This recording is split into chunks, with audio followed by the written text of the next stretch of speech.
Hello and welcome back to another game from M2on2. My name is Marcus and I was joined by Andrew for this game at Darksphere, a great place to buy models. Unfortunately, I did not charge up the mics correctly and so we lost the sound, so I'm having to do this overture.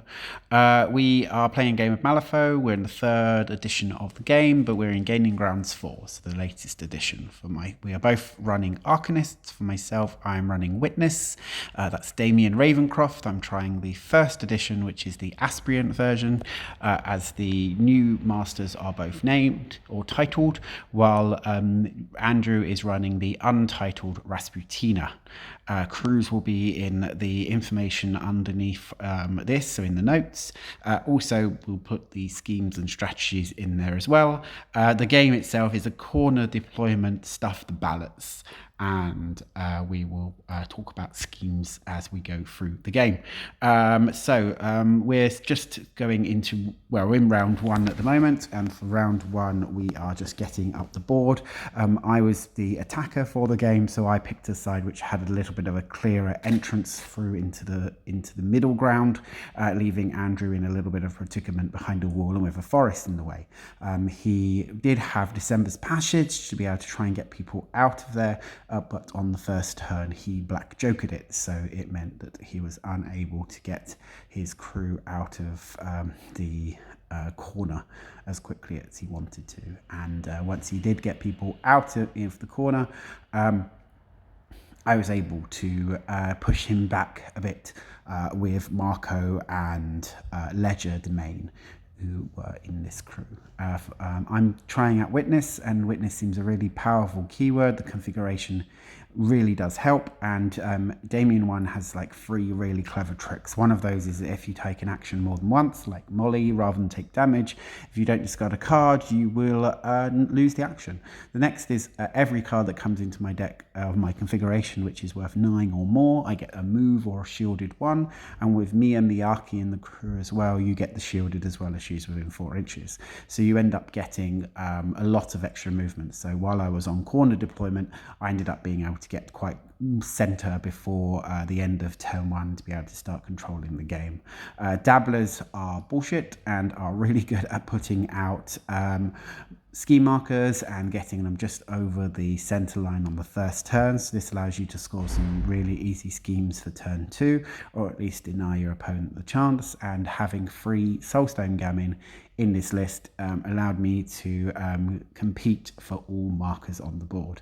Andrew took 2 December Acolytes and decided to go wide with them, which allowed him to control the edge voting markers and to score protected territory for himself, but he meant that his center board was a little weak, with having Rasputina and the Ice Golem as his main threats in the center, as Harris J5 was stuck towards the back of the board and having to get past the building and the forest. So the game was made really as a center game to start with, and we are able to we're just coming to the end of the first turn here, and this is me moving Ledger into position to just push the Ice Golem back so that he's not able just to come in and obliterate anybody at the start of turn 2, or at least he will have to consider his actions.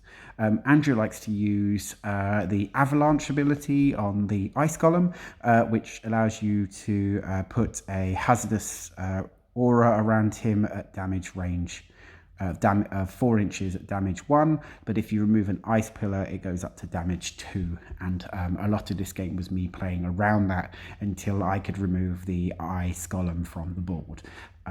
It's quite a powerful ability, but it's static, and once he's put the Ice Golem into place, I have enough movement tricks to be able to get back out with all of the adding 9s to configuration to take either a 2-inch move or add 1 shielded, and most of the time it's just the 2-inch move to keep moving away. Because the other thing Rasputina 1 does, that's the untitled version, is her Ice pillars, if you're within an inch of them when you start your activation, you have to discard a card or go slow.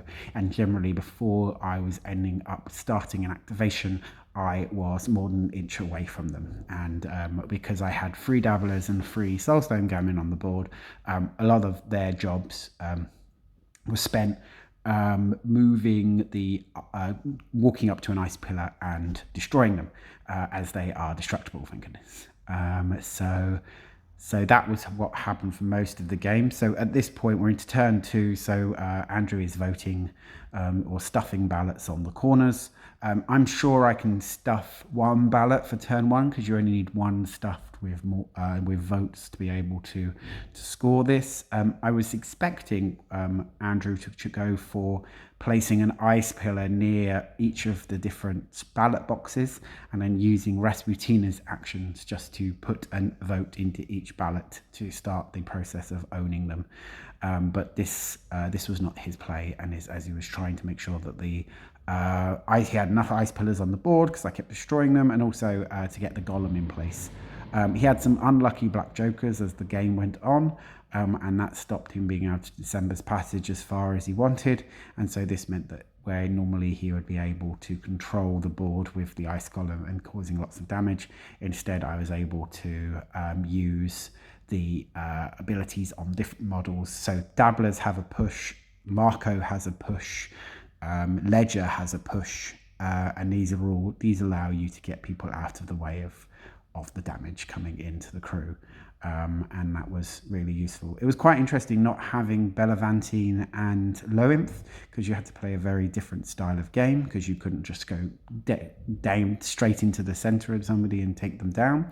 But what you could do is the Aspirant version of Damien has enough damage spread in his Esoteric Debate, which is a 2/3/5 with 3 and 5 on blasts, and Knowledge is power, able to do quite enough damage over the course of a turn to be able to take something out if you need to. And eventually by the end of turn 3, Damien had decided that we had to remove the ice golem from the board. The black joker kept coming up during this game for Andrew, and that's because Marco Bonati has the Ink Fingers ability, which means that you have to discard what's left of your hand at the end of the turn, so there's no way to keep the black joker in your hand for the beginning of the next turn.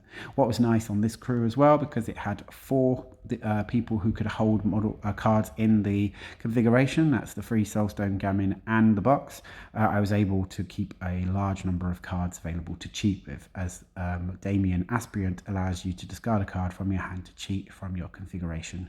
So you end up being able to put some very high cards into the configuration, leave them in there, and then when you really need them for defense or just to push one final attack through, you can put some real big damage out. And with the ability on the configuration, if you have 3 of the same card, to then use that ability for a suit, which is once per turn, that also allows you to then control the suits you're using, which gives you a little bit more use of the cards you have in your hand, because you don't need the suit because the suit's already inside the configuration. The movement you've just seen on the screen there was through Damien's last ability, which is Confiscated Law, with a trigger called Knight to E5, which allows you to discard up to 5 cards, which draw the 5 cards, look at them, and then discard up to 5. And if you for everyone you discard, Damien pushes somebody 2 inches. So it's the ability to move 3 models out of the way allowed for some very easy scoring at that point. We're at the end of turn 2, and I've already scored 3 schemes as we had an information overload, and I was able to drop a lot of schemes at the start of the game and then get some scheme markers into my enemy's deployment zone. I also scored Protected Territory because Andrew wasn't controlling the center of the board, but we both stuffed ballots. Andrew also scored Protected Territory because he had his 2 December Acolytes in the corners, having dropped scheme markers to be able to control that side of the board.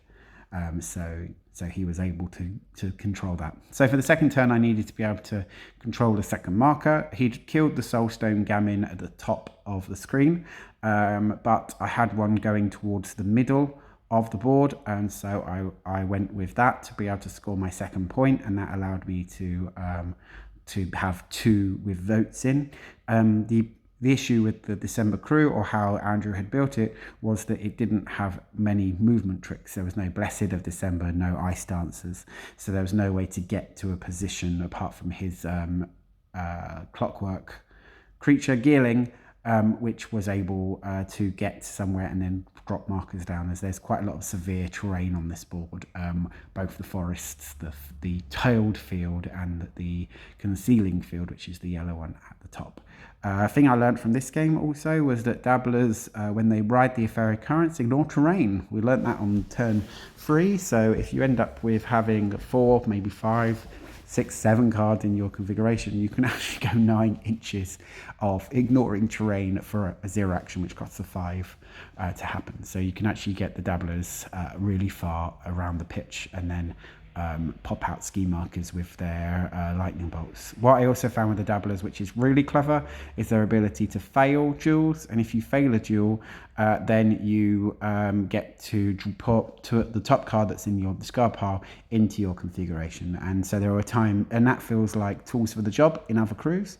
And that was really useful at times. Although there were times where I'm sitting there looking at my cards, asking myself whether I want to succeed on this duel, because I've just flipped the tome for Lightning Strike to be able to put out a ski marker, or whether I want to fail this to draw the 13 back into my configuration. For myself, I think that the 9+ for the configuration seems a little strong. I think you could probably take that up to 10 or maybe even 11, or juxtaposition it and have the low cards allow for movement for Damien, and then and then have high cards for other things, so that you have to make a choice as to whether you want them for cheating or you want them for abilities.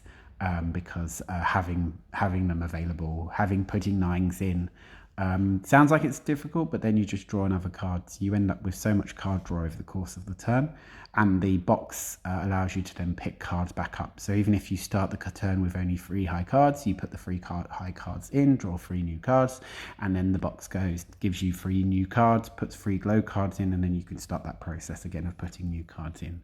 And so you end up with the ability every single activation of dropping more and more 9 pluses into your configuration.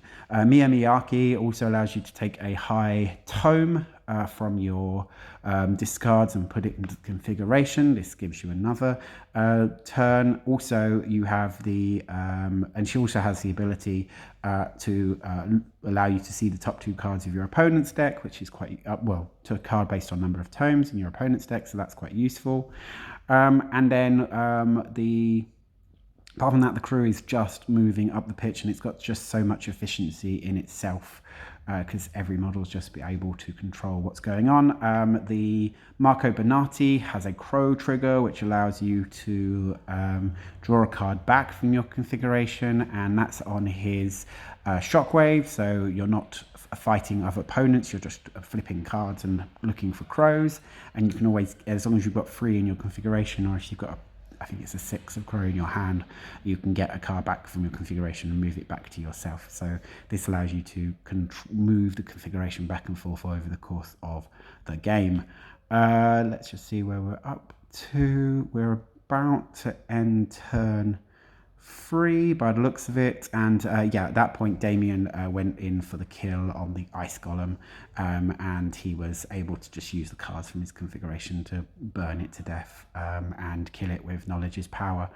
By that point Marco had taken the soul stones, and this meant that we were going into round 3 for free, as I had scored both strategy points at that point. So at this point I was having to find the way to get the next strategy point, so I had to go for the one on the left hand side. There was a Gearling and a December Acolyte towards that way, but with the dabblers being able to move 9 inches and then vote move 9 inches as a 0 action and then vote, I was able to put enough markers in there to be able to stuff it, to be able to score it for that turn. Because the only model in the bottom left corner was a December Acolyte, and it was moving quite slowly. I was able to put enough votes in with the Soulstone Gamin at the bottom Another thing to know about the Soulstone Gamin is they have a heal. It's just a 0. It's got no cost to it. It only heals 1, but it's better than nothing. And sometimes that 1 extra healing really does help. And as it's got no cost involved, it can be really useful. And those Soulstone Gamin are significant models, and so you're able to use them to vote with. The Harris J5 went in, but we're in turn 4 to end of turn 3, turn 4. So and at that point Andrew didn't have anything higher than a 10 in his hand, so my cards in my configuration and my hand allowed me to stop most damage coming in, as he had picked deathbeds with ice pillars, and so anyone who he was close to killing got pushed back out of the way so that they could not be killed close enough to the markers, after I realized that his hand wasn't going to protect him, unfortunately.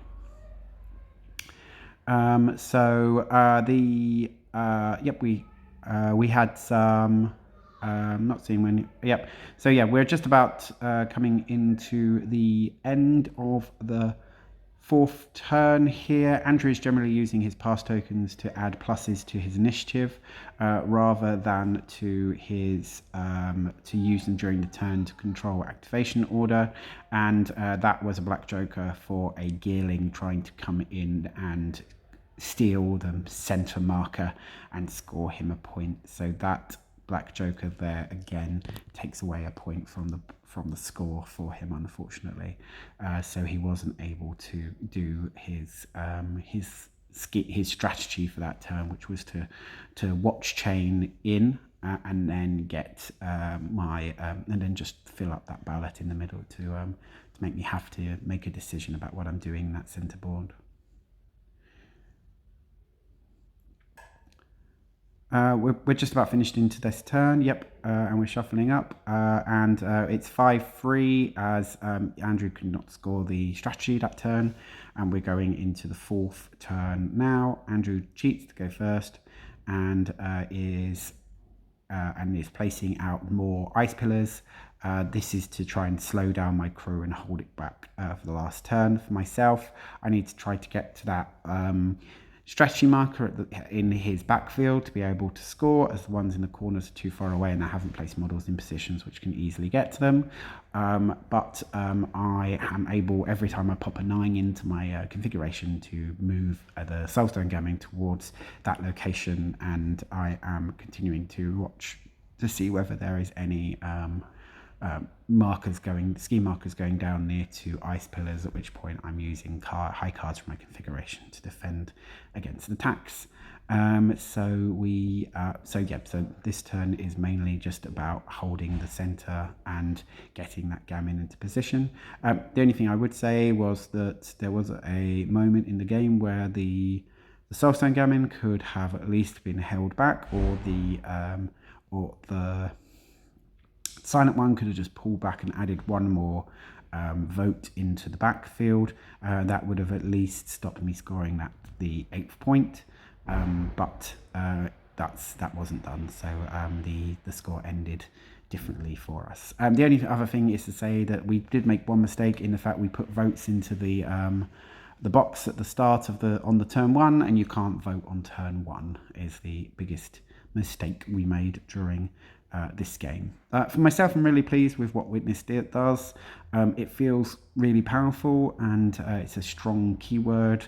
It's got real synergy, and I don't think I can take anything out of the keyword put in other models, but I did not have Loinf or Bellavantine, and I didn't feel too weak without them, although if Andrew had gone in for a decent fight, then I would have felt that my models at least wouldn't have been able to hold their own, and would have eventually dropped. But I was able to remove the Ice Golem at the point where I needed to, and that allowed me then to control the center of the board and then push forwards into Andrew's deployment zone to end the game. Right, well, that's it for this one. Thank you very much for watching. I hope you enjoyed the game. If you did enjoy, please like. If you really like, please subscribe. If you want to see future games, please let us know. My name is Marcus. I was playing against Andrew. The game ended 8-4, and I hope to see you on a future game. And good night.